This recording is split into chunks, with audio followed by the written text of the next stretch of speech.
অনেকে motorcycle riding প্রশিক্ষণ নিতে চান, বিভিন্ন প্রশিক্ষণ প্রতিষ্ঠানের সাথে যোগাযোগ করেন।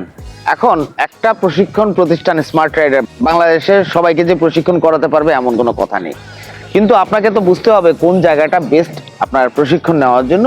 সেটা কি করে বুঝবেন? প্রথম বিষয় হচ্ছে যে আপনি যে প্রতিষ্ঠানে প্রশিক্ষণ নিতে যাচ্ছেন, যিনি আপনাকে প্রশিক্ষণ দিবে তিনি কত বছর ধরে বাইকিং করছেন বা কত বছর ধরে মোটরসাইকেল চালাচ্ছেন।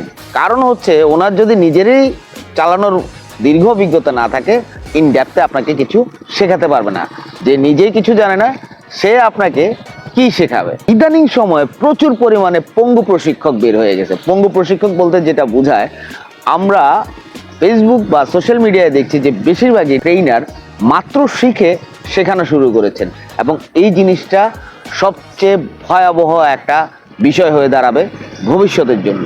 কারণ হচ্ছে সে অল্প জেনেই শেখানো শুরু করেছে, আর এই যে শেখানোর ট্রান্সফর্মটা হতে হতে এমন একটা পর্যায়ে এসে ঠেকবে আর দুর্ঘটনা ঘটবে। সুতরাং পঙ্গু ট্রেনার থেকে দূরে থাকুন।